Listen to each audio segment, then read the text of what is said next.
Chapter 1. Loneliness. The wildflowers Eric clutched in his long white fingers were an absurd gesture. He dipped his nearly nostrilless nose toward the small bouquet and inhaled of its almond scent. His shoes still bore traces of his trek through the nearby woods to gather the small flowers for his beloved, his Christine, and he tapped them against each other where he stood in the short green grass. Before him in the far distance rose their manor house, strong and stately against a backdrop of the blue-white Swedish sky. The house stood at the edge of a cliff top that dropped toward the Gulf waters, but at this distance he could not hear the soothing sound of the waves beating at the cliff base. He moved his eyes to where Christine knelt in the freshly turned earth, then lowered them again to the flowers in his fist. A smile turned up the corners of his thin lips. As absurd as his small gift was, it might help ease Christine's mood, her loneliness. They would serve as a gentle reminder that even with Petter gone, she was not alone, not unloved. He missed his son as well, but Christine's prolonged melancholy was worrisome. He walked toward Christine along the white pebble path, careful not to step as silently as was his wont. He did not wish to startle her. She turned toward him as he approached. Suddenly shy of her, Eric had never lost his amazement of her affection even after their 60 years of marriage. He dashed the small bouquet behind his back.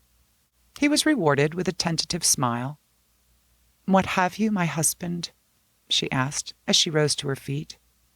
Even in his concern for her, Eric could not help but admire the figure he knew so well. It had not changed much in the years between when he first saw her, as a young girl of almost 18, and now, as she was approaching 40, she was still a beautiful woman. "Come and see," he answered. His tone conveyed a lustful quality he'd not intended, but Christine cocked her head and raised one eyebrow. Her tentative smile grew to the teasing smile of a young girl pretending to coyness. As she approached, Eric's knowing eyes searched her face. Her smile did not reach her blue eyes. She was pretending to good humor for his sake. When she reached him, she raised her hands to his chest, and rising to her toes kissed him, a warm feather brush against his thin lips. Her eyes moved over his deformed face with the same unfaltering acceptance of their years together. Her hand stole to his head and smoothed his still thick but silvered hair. "What have you?" she whispered toward his ear. He had won that much at least. The listlessness that had so often dulled her voice of late was gone. Presenting the aspect of a young boy come a-courting, he stepped back from her and presented her with the bouquet, his arm jutting between them, his chin ducked in mock embarrassment. His reward was immediate. She threw her head back and, shaking her golden lustrous hair from her shoulders, laughed fully, melodically. When she lowered her head, her eyes sparkled as they had not in weeks. "Eric, you sweet, sweet, silly man." She laughed again, a smaller tinkling sound, as she took the flowers from his hand. "You felt I needed more flowers?" Eric's eyes danced over the garden in which they stood, tall, colorful ranunculus in myriads of colors bobbing in the gentle breeze, smaller daffodils, straight and yellow in the morning sun, the small anemone, luminous and white against their dark foliage. "You didn't have any of these," he said.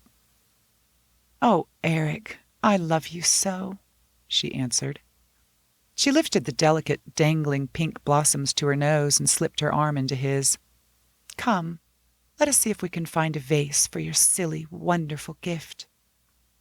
As he led her toward the large stone manor, she raised the flowers to her nose again, giggled, and tilted her head against his shoulder.